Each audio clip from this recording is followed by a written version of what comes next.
Let me start by telling you something powerful. Disrespect is not a reflection of your value. It's a reflection of their character. But the moment you allow someone else's immaturity to determine your identity, you lose twice. So today I want you to lean in, because what I'm about to share isn't just motivational, it's transformational. These are kingdom principles. And if you grab them, they will shift your life forever. When someone disrespects you, the first thing you want to do is defend yourself. But here's the truth: reaction gives them power. Silence gives you authority. When Jesus stood before those who mocked him, he didn't argue. Why? Because only insecure people debate their value. You don't owe anyone an explanation for who you are. Sometimes the most powerful statement you can make is to not respond at all. Silence is not weakness. Silence is strategy. Your value isn't negotiable. And the moment you understand that, everything about the way you carry yourself begins to shift. Most people allow the opinions of others to become the mirror they look into, forgetting that broken mirrors can only give distorted reflections. The real test of personal power is this: can you stand firm in who you are even when others fail to see it? Here's the hook. People don't get to rewrite your worth because they didn't author your identity in the first place. You were created with intention, crafted with purpose, and stamped with a value that cannot be discounted by anyone's rejection or disrespect. Disrespect only stings when you've forgotten who you are. It only hurts when you start believing that someone else's inability to recognize your greatness means that greatness isn't there. But identity doesn't come from applause, and it doesn't disappear with criticism. Identity comes from the one who made you. When you anchor yourself in that truth, disrespect becomes nothing more than background noise. Annoying, yes, but powerless. The moment you start seeing yourself the way God sees you is the moment people's negative opinions lose their authority. You stop shrinking to fit their expectations, and you start expanding into your true assignment. People will project their insecurities onto you, and if you don't understand your worth, you'll start accepting those projections as truth. But the only reason someone would try to devalue you is because they see something in you they don't see in themselves. That should be a clue, not a wound. That should be confirmation, not discouragement. Never forget this hook. Diamonds don't lose their value when someone who knows nothing about gems fails to recognize their worth. The diamond doesn't change, only the observer does. And some people are simply not qualified to evaluate who you are. Your worth is not up for debate because your identity is not up for negotiation. Every time you entertain disrespect, you hand someone else the pen to write chapters of your story. But when you stand in your value confidently and unapologetically, you take the pen back. You start writing from a place of strength instead of insecurity. There's a power that rises in you when you realize you don't need validation to walk in your purpose. You were chosen before the conversation, approved before the criticism, equipped before the rejection. When you know your worth, you walk differently. You talk differently. You choose differently. You don't chase people, you attract them. You don't beg for respect, you command it through your presence, your posture, and your purpose. This is why understanding your value is the foundation of dealing with disrespect. Because the moment someone attempts to belittle you, you already know they're speaking from their limitations, not your truth. Their words can't touch you because their voice doesn't define you.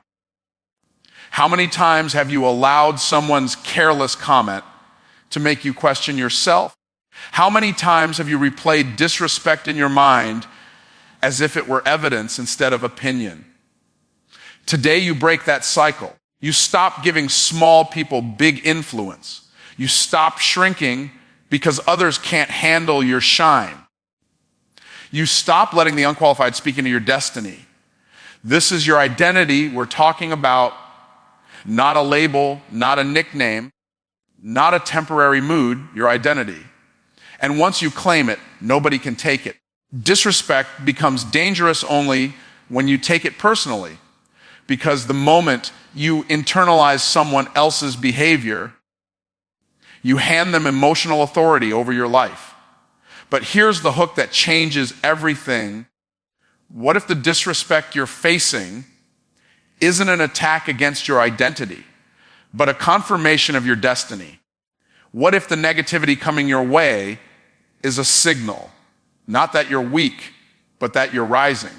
Most people never consider that criticism and disrespect often show up not because something is wrong with them, but because something powerful is happening in them.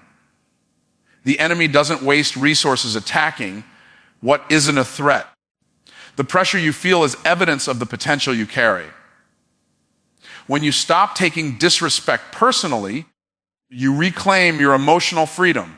People act out of their own fears, insecurities, wounds, and limitations. They're reacting to their internal world, not to your true identity. If you take it personally, you absorb their brokenness as if it belongs to you. But when you recognize that their behavior is a reflection of their internal condition, you stop accepting it as a verdict about your worth. Some people don't dislike you. They're intimidated by you.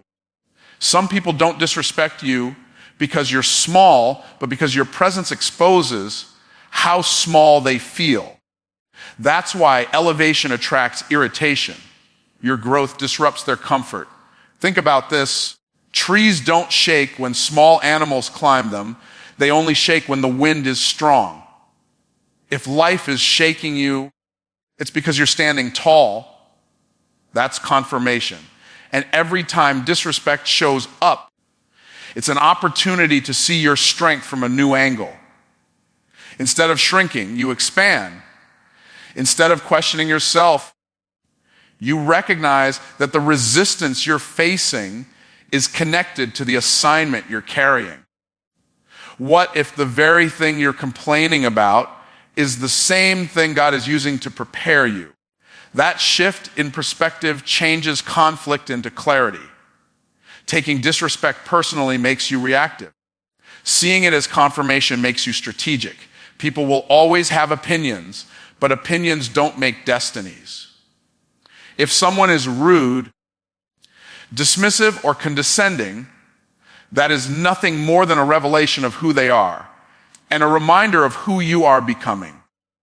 The version of you from 2 years ago might have argued. The version of you from a year ago might have been offended. But the version of you today, you're evolving. You're stepping into a level that requires emotional maturity, not emotional chaos. And the disrespect you face becomes part of your curriculum for greatness. Here's a hook worth remembering: elevation demands insulation. The higher an airplane goes, the more pressurized the cabin must be. Why? Because the atmosphere at high altitude is more intense. If you're feeling pressure, maybe it's because your altitude is changing. You're rising and the atmosphere is reacting. But the pressure isn't punishment, it's preparation. It's equipping you to handle the level you're stepping into. That's why you can't take every comment, every look, every form of disrespect as a personal wound. Instead, take it as a signal that God is positioning you for more. The most successful people aren't the ones who avoid disrespect. They're the ones who reinterpret it. They understand that the comments, the criticism, the shade, and the negativity are not defining moments. They are refining moments. They sharpen you, strengthen you, and teach you resilience. Every time someone disrespects you, you have a choice. Let it shrink your identity or let it stretch your capacity. And when you choose to see it as confirmation, disrespect becomes fuel. It becomes the push that proves you're moving in the right direction. Boundaries are not barriers. They are declarations of self, respect. And the moment you learn to set them without apology, your entire life begins to shift. Most people struggle with boundaries because they fear losing people. But here's the hook. The only people you lose by setting boundaries are the ones who were benefiting from you having none. When you understand that, you stop feeling guilty for protecting your peace. You stop apologizing for valuing your time. You stop shrinking just to make others comfortable. Boundaries don't push healthy people away. They filter unhealthy people out. You teach people how to treat you not through your words, but through what you tolerate. Every time you stay silent when you should speak up, you send a message. Every time you accept behavior that makes you uncomfortable, you send a message. Every time you minimize your needs for the convenience of others, you send a message. And the message is this: you can keep treating me this way. But the moment you say, this is no longer acceptable, everything changes. People reinterpret your value, not because you became more valuable, but because you finally demanded to be treated according to the value you've always had. Boundaries aren't about building walls. They're about building gates. A wall keeps everything out. A gate gives access strategically, wisely, and purposefully. And that's the difference between living a reactive life and living a responsible one. You get to choose who has access to your emotional space, your energy, and your attention. Not everyone deserves a front row seat to your life. Some people belong in the balcony. Some people belong outside the building. And some people never should have been given a ticket in the first place. Boundaries help you organize your relationships according to your assignment. One of the biggest lies people believe is that saying no makes you selfish. But saying no is often the most generous thing you can do because it protects your capacity to say yes to what truly matters. Saying no preserves your energy, your focus, and your purpose. Without boundaries, you become exhausted, resentful, and emotionally drained. And the truth is, most people who disrespect you aren't trying to destroy you. They've simply gotten used to you having no limits. They become accustomed to your availability, your generosity, your support, and your tolerance. When you suddenly draw a line, it shocks them. But that shock is necessary. Here's a hook you need to remember. People who get angry when you set boundaries are the people who benefited most from you not having any. That anger is not a sign that your boundary is wrong. It's a sign that your boundary is working. Healthy people respect limits. Mature people appreciate clarity. Secure people don't take boundaries personally. It's the insecure, the entitled, and the emotionally immature who see your boundaries as a threat. Boundaries are an expression of emotional intelligence. They show that you understand your value, your time, and your purpose. When you set them, you reclaim control of your life. You stop letting people drain your energy with drama, negativity, or unrealistic expectations. You stop giving your best to people who give you their worst. You stop sacrificing your peace just to keep temporary connections alive. And the more you invest in boundaries, the more peace you experience. Peace is expensive, but boundaries are the down payment. Think about how many times you've allowed situations to continue simply because you didn't know how to say enough. Think about how many relationships became stressful because you kept overgiving. Think about how many nights you lost sleep because you didn't want to disappoint someone. Boundaries fix that. They realign your life with your priorities. They allow you to love people without losing yourself in the process. They help you serve others without sacrificing your identity. They teach you that compassion doesn't mean compliance and kindness doesn't mean chaos. Excellence is a language that disrespect cannot interpret. And the moment you learn to respond with excellence, instead of emotion, you shift from reacting to rising. Most people let disrespect trigger them into impulsive responses that cost them credibility, clarity, and control. But here's the hook: the person who controls their emotions controls the environment. The one who stays composed becomes the dominant presence in the room. Disrespect tries to pull you into chaos, but excellence pulls you into purpose. When you respond with excellence, you refuse to hand your power to someone who hasn't earned the right to influence your behavior. Emotion-based reactions feel satisfying in the moment, but they drain you in the long run. They create misunderstandings, escalate conflict, and allow people to define you by your reactions instead of your character. Excellence, on the other hand, speaks for you even when you say nothing. Excellence communicates strength without shouting. It communicates confidence without confrontation. It communicates maturity without manipulation. When you respond with excellence, you don't match the disrespect. You rise above it. You show them that their behavior cannot shake your foundation, cannot disturb your peace, and cannot interrupt your assignment. Most disrespectful people thrive on the belief that they can provoke you. They want to make you lose your composure because an unbalanced version of you is easier to discredit. But when you remain steady, calm, and focused, you take away the only power they thought they had. That's why excellence isn't just a response. It's a strategic advantage. It reveals who truly has control. And the truth is, emotional reactions are expensive. They cost you time, mental space, and sometimes even opportunities. Excellence is profitable. It brings respect, trust, and elevation. Here's a hook you need to lock in: maturity is measured not by how loudly you speak, but by how wisely you respond. When you operate from emotion, you mirror the disrespect. When you operate from excellence, you model the standard. Excellence doesn't mean you tolerate wrong behavior.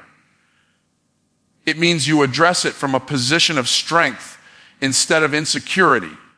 It means you choose clarity over chaos. It means you respond with intention, not impulse. It means you remember that your character is a bigger statement than their attitude. Responding with excellence doesn't mean you pretend the disrespect didn't happen. It means you handle it in a way that honors your identity and protects your peace. You can set boundaries, speak truth, and confront issues with firmness without losing your composure. Excellence is not weakness, it is discipline. It is the discipline to protect your assignment from unnecessary emotional detours. It is the discipline to stay focused on what matters. It is the discipline to remain unmoved by behavior that is beneath your standards. Think about the times you reacted emotionally only to regret it later. Think about how many moments were ruined, how many opportunities slipped, how many conflicts escalated simply because you allowed someone else's behavior to dictate your response. Excellence prevents that. Excellence gives you distance. Excellence gives you clarity. Excellence allows you to evaluate situations with wisdom instead of woundedness. And most importantly, excellence positions you for elevation. People who carry themselves with excellence attract trust, leadership, and influence, qualities that cannot grow in emotional chaos. When you respond with excellence, you become immune to small provocations. You stop getting pulled into arguments that are beneath your growth. You stop giving energy to behavior that doesn't contribute to your purpose. You stop letting disrespectful people rent space in your mind. Excellence builds a barrier between you and negativity, not because you're better than others, but because you're too focused on becoming the best version of yourself. Success is the ultimate response to disrespect, and the moment you realize this, your entire perspective changes. Most people get caught up in trying to fight or argue with disrespect, not understanding that the most powerful comeback isn't words, it's results. Here's the hook. Nothing confuses a critic more than someone who keeps winning while they keep talking. Success makes disrespect irrelevant because it shifts the conversation from opinion to evidence. The higher your achievement, the less impact negative voices have because success speaks louder than criticism ever could. Disrespect is often a reaction to potential, and potential becomes reality through consistent action. People may doubt you, undermine you, or belittle your efforts, but their words don't determine your outcomes. If you allow their opinions to dictate your energy, you get stuck in the noise instead of moving toward your purpose. But when you redirect that energy toward creating results, you flip the script. Every disrespectful comment becomes motivation. Every dismissive look becomes fuel. Every negative remark becomes a reason to work harder, smarter, and more strategically. That is the essence of turning disrespect into a stepping stone instead of a stumbling block. Think about this hook. Most people fight battles that don't belong to them. They expend energy arguing with the critics instead of investing energy in themselves. The person who understands the power of success doesn't need to engage. They need to focus. Disrespect becomes irrelevant when your life is producing proof. When you are growing, achieving, and building, the opinions of those who are not invested in your success lose their influence. Results are undeniable. Results are visible. Results cannot be argued away. Disrespect often targets those on the rise because growth threatens the status quo. The higher you go, the more people are tempted to pull you down. But here's the key insight: if you let them, they can only slow you temporarily. They can't stop you unless you allow them access to your mindset and your momentum. That's why your success must be relentless, consistent, and unapologetic. Your achievements become your authority. They become your voice in rooms where words fail. Excellence attracts recognition, consistency builds credibility, and results silence negativity. Here's another hook. The most intimidating response to disrespect is unstoppable progress. The more you elevate, the more people realize that their attempts to diminish you are futile. When you measure your worth by what you produce rather than what people say, disrespect loses all power. People who criticize from a place of insecurity cannot challenge the reality of a life in motion. They can only observe. And observation, when paired with continued success, turns their doubts into admiration, sometimes silently, sometimes reluctantly, but it turns them nonetheless. Every disrespectful encounter is an opportunity to reinforce your commitment to growth. You can waste time on anger, resentment, or retaliation, or you can convert that energy into results that no one can deny. The person who elevates their performance while others attempt to pull them down is the person who ultimately commands influence. Every step towards success is a step away from the impact of disrespect. Every milestone achieved is a barrier that critics cannot penetrate. Success doesn't just neutralize disrespect, it renders it irrelevant. Finally, the hook that ties this together: while people are busy trying to insult, argue, or diminish you, you are busy building, achieving, and proving that your life is bigger than their opinion. Disrespect cannot compete with progress. Criticism cannot compete with consistency. Negativity cannot compete with results.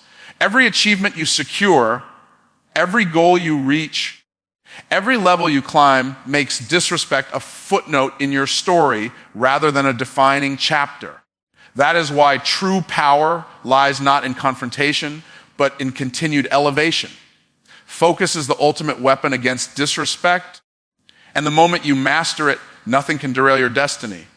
Most people get caught up in distractions, arguing, defending, or over-explaining themselves when someone disrespects them, and in doing so, they allow their attention to be hijacked. Here's the hook. Disrespect is designed to pull your eyes off your assignment. It's a trap meant to shift your energy from what matters to what doesn't. Every time you give your focus to someone else's opinion, you surrender power you cannot afford to lose. Your energy is too valuable, your assignment too critical, and your time too limited to allow disrespect to command your attention. When you focus on your destiny rather than the drama, you rise above every attempt to undermine you. People will always try to provoke you, derail you, or distract you, but the measure of your greatness is how unshakable you can be in the face of those attacks. The difference between those who achieve their purpose and those who don't is not talent, not opportunity, but the ability to maintain focus. Disrespect is temporary, your destiny is permanent. The moment you internalize that truth, you stop letting others' behavior dictate your emotional or mental bandwidth. The hook here is simple: energy follows focus. And where your energy goes, results grow. Disrespect often comes disguised as criticism, judgment, or rejection, and it can feel personal. But if you take the time to analyze it through the lens of destiny, it becomes clear that most disrespect has nothing to do with you and everything to do with the other person's limitations. The challenge is not to fight it, but to refuse to let it consume your mind. The most successful people are not those who react to every slight. They are the ones who see through the distraction, recalibrate their attention, and continue advancing toward their purpose. That's why focus is not optional for leaders. It is essential. Here's a hook worth remembering: distraction is the enemy of destiny. Every time you argue, every time you justify, every time you let disrespect pull you into emotional chaos, you are literally giving away the life you were meant to live. But when you maintain focus, you reclaim control. You convert energy that could be wasted into results that cannot be disputed. You turn attacks into acceleration, negativity into fuel, and opposition into opportunity. Focus allows you to rise above the noise while others are still caught in it. Another powerful truth is that distractions multiply when you try to please everyone or prove yourself to everyone. Disrespectful people thrive on attention. They want you to prove, explain, and defend. But the moment you redirect your attention from them to your assignment, they lose relevance. Your focus becomes a shield, your attention a sword, and your progress a statement. The hook here is undeniable. The more you concentrate on your purpose, the less impact external disrespect has on your trajectory. Disrespect cannot derail someone who is aligned with their destiny. Focus also teaches patience and discernment. When you are fixated on your mission, you begin to recognize which battles are worth engaging and which are traps meant to drain you. You no longer respond impulsively, you respond strategically. You learn that energy is currency, and once you spend it on things that don't contribute to your outcome, it's gone forever.